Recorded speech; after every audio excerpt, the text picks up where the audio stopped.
आज का हमारा टॉपिक है लॉर्ड लिट्टन। ये 1876 से 1880 तक भारत के वायसराय रहे और उस समय भारत सचिव या राज्य सचिव थे लॉर्ड सैलिसबरी और प्रधानमंत्री थे बेंजामिन डिजरेली और ये कंजर्वेटिव पार्टी के थे। और उस समय ब्रिटेन पर शासन महारानी विक्टोरिया कर रही थी। लिट्टन एक विख्यात कवि, उपन्यासकार और निबंध लेखक थे। साहित्य जगत में इनका नाम ओवन मेरेडिथ के नाम से प्रसिद्ध था। देखो ये क्वेश्चन आया हुआ है कि ओवन मेरेडिथ को किस वायसराय को ओवन मेरेडिथ कहा जाता था। लिट्टन एक कूटनीतिज्ञ थे। वह ब्रिटिश विदेश कार्यालय में कई पदों पर कार्य कर चुके थे। 1876 तक लिट्टन को प्रशासन का कोई अनुभव नहीं था और न ही उन्हें भारतीय मामलों की कोई जानकारी थी।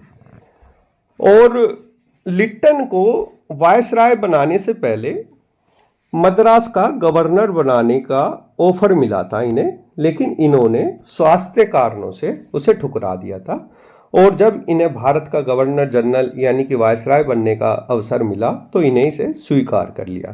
देखो इनके समय में महत्वपूर्ण जो योजनाएं थी उनकी हम चर्चा करेंगे। और लिट्टन हमेशा एक हॉट टॉपिक रहा है, इससे हमेशा क्वेश्चन आते रहे हैं। देखो इनके समय में एक राज उपाधि अधिनियम 1876 ब्रिटिश संसद में पारित हुआ था, जिसमें महारानी को केसर-ए-हिंद की उपाधि से विभूषित किया गया था। देखो यहां से अपने आप में ये क्वेश्चन बन जाता है कि राज उपाधि अधिनियम किस सन में पारित हुआ और इसका प्रभाव क्या पड़ा। कि इसका प्रभाव यह पड़ा कि भारतीय प्रजा अब ब्रिटिश साम्राज्य की नागरिक बन गई थी। ब्रिटिश साम्राज्य की नागरिक बन गई थी। और इसे बताने के लिए 1 जनवरी 1877 को दिल्ली में एक भव्य दरबार लगाया गया था, जिसमें राजा और जनता के सम्मुख यह घोषणा की गई थी। देखो इसी में सुरेंद्र नाथ बनर्जी शामिल हुए थे। 1877 के जो दिल्ली में भव्य दरबार हुआ था, इसी में सुरेंद्र नाथ बनर्जी शामिल हुए थे और यहीं से ही वो एक राष्ट्रीय स्तर पर संगठन बनाने की इन्हें प्रेरणा भी मिली थी। लेकिन दुर्भाग्यवश उस समय देश में भीषण अकाल पड़ा हुआ था। जब यह दिल्ली दरबार लगा था उस समय देश में भीषण अकाल पड़ा हुआ था। यह अकाल 1876 से 1880 के मध्य पड़ा और 1876 से 1880 तक, और ये भारत के एक व्यापक हिस्से को प्रभावित किया। और सबसे प्रभावित होने वाले जो क्षेत्र थे उनमें था मद्रास, बंबई, हैदराबाद, मध्य भारत के कुछ भाग और पंजाब। तो यहीं से ही क्वेश्चन उठ जाता कि 1876 के अकाल में कौन से क्षेत्र सबसे ज्यादा प्रभावित हुए। और एक अनुमान के अनुसार इस अकाल से 5 करोड़ 80 लाख लोग प्रभावित हुए थे। 80 लाख लोग, 5 करोड़ 80 लाख लोग प्रभावित हुए थे। और रमेश चंद्र दत्त के अनुसार 50 लाख लोग एक वर्ष में भूख से मर गए थे। देखो कितने व्यापक स्तर पर जनहानि हुई थी उस समय। और इसी के लिए एक स्ट्रेची आयोग बनाया गया था 1878 में, रिचर्ड स्ट्रेची। देखो ये वायसराय की कार्यकारिणी परिषद के वित्तीय सदस्य थे और इनकी अध्यक्षता में एक अकाल आयोग गठित हुआ, जिसने प्रत्येक प्रांत में अकाल कोष बनाने की सिफारिश की थी। देखो इस अकाल आयोग के बारे में जब हम टॉपिक लेंगे अकाल आयोग, तो उसमें हम विस्तार से चर्चा करेंगे इनकी सिफारिशों का और कितना सरकार द्वारा इनकी सिफारिशों पर इंप्लीमेंट हुआ। दूसरा अधिनियम था भारतीय भाषा समाचार पत्र अधिनियम, मार्च 1878। मार्च 1878। देखो ये भी महत्वपूर्ण है कि वर्नाकुलर प्रेस एक्ट कब लागू किया गया था। देखो ये क्वेश्चन बहुत बनता, कब लागू किया गया था। देखो जैसे कि इसके नाम से लगता, भारतीय भाषा समाचार पत्र अधिनियम ये केवल भारतीय भाषाओं के लिए लाया गया था और इसका उद्देश्य स्थानीय प्रेस पर कड़ा नियंत्रण रखा गया था। देखो क्या था कि ये अधिनियम भारतीय भाषाओं के लिए था, इसमें यूरोपीय भाषाएं इस अधिनियम से बाहर थी। इस अधिनियम में यूरोपीय भाषाएं शामिल नहीं थी। इस अधिनियम के अनुसार अगर सरकार समझती है कि कोई अखबार राजद्रोहात्मक सामग्री छाप रहा है, उसने सरकार की चेतावनी का उल्लंघन किया, तो सरकार उस अखबार, उसके प्रेस, अन्य सामग्रियों को जब्त कर सकती है। उसके खिलाफ किसी भी न्यायालय में अपील नहीं की जा सकती। देखो ये है सबसे महत्वपूर्ण चीज इस अधिनियम की, कि आप कहीं भी जाकर अपील नहीं कर सकते। और देखो इस अधिनियम के बारे में सुरेंद्रनाथ बनर्जी ने कहा था कि इसे आकाश से वज्रपात की संज्ञा दी थी, और यह मुख्यतः बंगाली भाषाओं के समाचार पत्र सोम प्रकाश और अमृत बाजार पत्रिकाओं के विरुद्ध लाया गया था। उस समय ये पत्रिकाएं जनता में बहुत ज्यादा पॉपुलर हो रही थी, और यह मुख्यतः यूरोपियन भाषा में, मुख्यतः उस पर अंग्रेजी भाषाओं पर लागू नहीं होता था। तो इस अधिनियम से बचने के लिए अमृत बाजार पत्रिका ने रातों रात अंग्रेजी दैनिक में अपने आप को बदल लिया था। सबसे महत्वपूर्ण क्वेश्चन है, ये भी आता है कि किस पत्रिका ने अपने आप को अंग्रेजी दैनिक में बदला था। चौथा टॉपिक है हमारा इसमें भारतीय शस्त्र अधिनियम 1878। ये भी अपने आप में ही एक क्वेश्चन है कि ये भारतीय शस्त्र अधिनियम किस सन में लागू हुआ था। इसके तहत किसी भी भारतीय के लिए बिना लाइसेंस शस्त्र रखना अथवा उसका व्यापार करना एक दंडनीय अपराध बन गया था। और देखो यह अधिनियम भी भारतीयों पर ही लागू होता था, यह विदेशियों पर लागू नहीं होता था।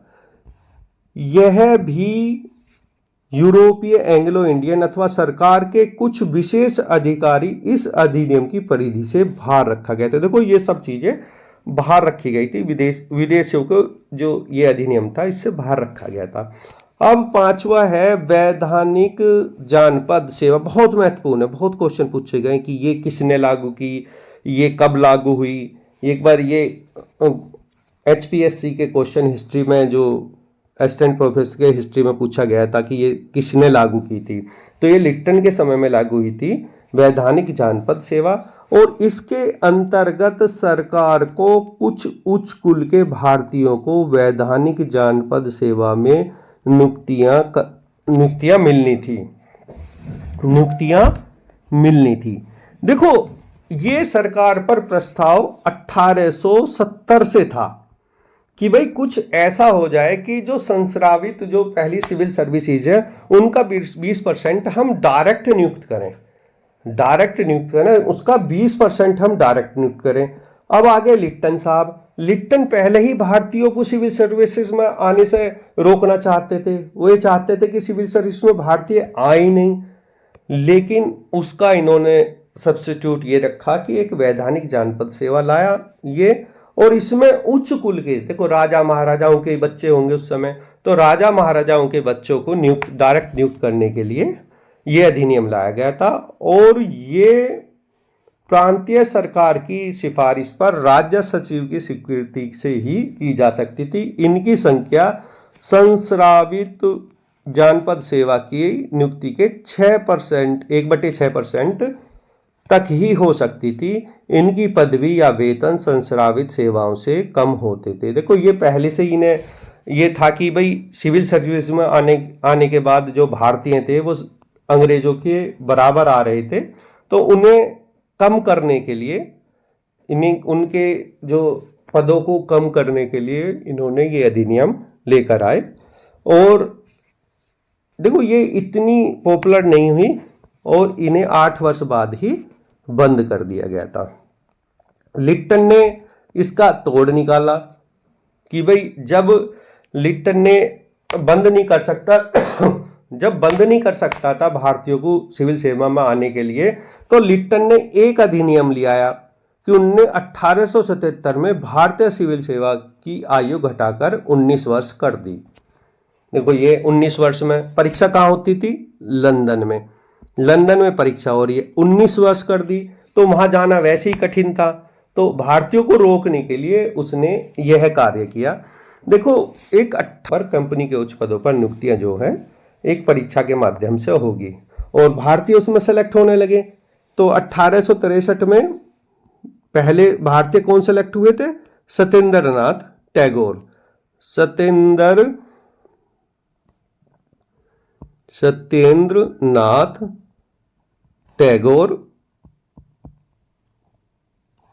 सत्येंद्रनाथ टैगोर इसमें सेलेक्ट हुए थे।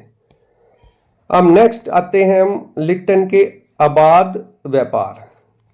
देखो, लिप्टन ने 1869 में ये क्वेश्चन भी आया हुआ था। लिप्टन ने 29 वस्तुओं से चीनी, लट्ठा, वस्तुला आदि प्रकार के कपड़ों पर से आयात शुल्क हटा दिया था, क्योंकि इस पर प्रेशर बढ़ना था लंकाशायर के उद्योगपतियों का। और यानी कि ये क्वेश्चन आया हुआ है कि 1979 में सूती वस्त्रों से आयात शुल्क हटा दिया गया था। लिप्टन का वित्तीय सुधार, लॉर्ड लिप्टन ने जो मेयो द्वारा वित्तीय सुधार किए थे उन्हें लागू रखा, उन्हें चलने दिया और इस दिशा में एक कदम और उठाया। प्रांतीय सरकारों को साधारण प्रांतीय सेवाओं जैसे भूमि कर, उत्पादन कर, आबकारी, टिकटें, कानून और व्यवस्था, साधारण प्रशासन इत्यादि सम्मिलित थी पर व्यय करने का अधिकार दे दिया।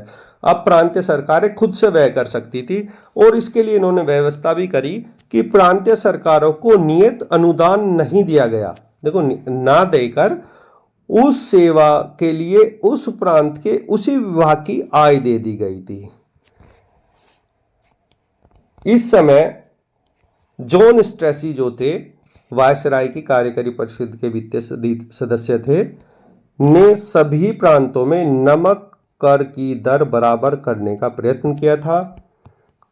और इसी समय लिप्टन के समय द्वितीय अफगान युद्ध 1878 से 1880 के बीच लड़ा गया था। ने पश्चिमोत्तर में वैज्ञानिक सीमा स्थापित करने के उद्देश्य से अफगानों से युद्ध किया, जो कि असफल रहा।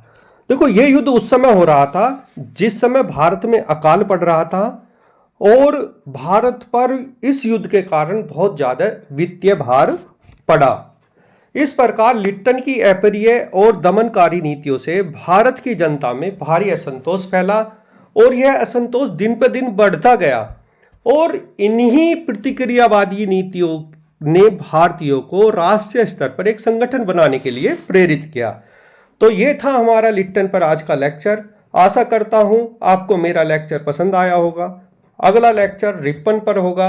अगले लेक्चर को प्राप्त करने और हमें सपोर्ट करने के लिए हमारे चैनल को सब्सक्राइब करें, लाइक करें और सबसे पहले नोटिफिकेशन प्राप्त करने के लिए बेल आइकन को दबाएं।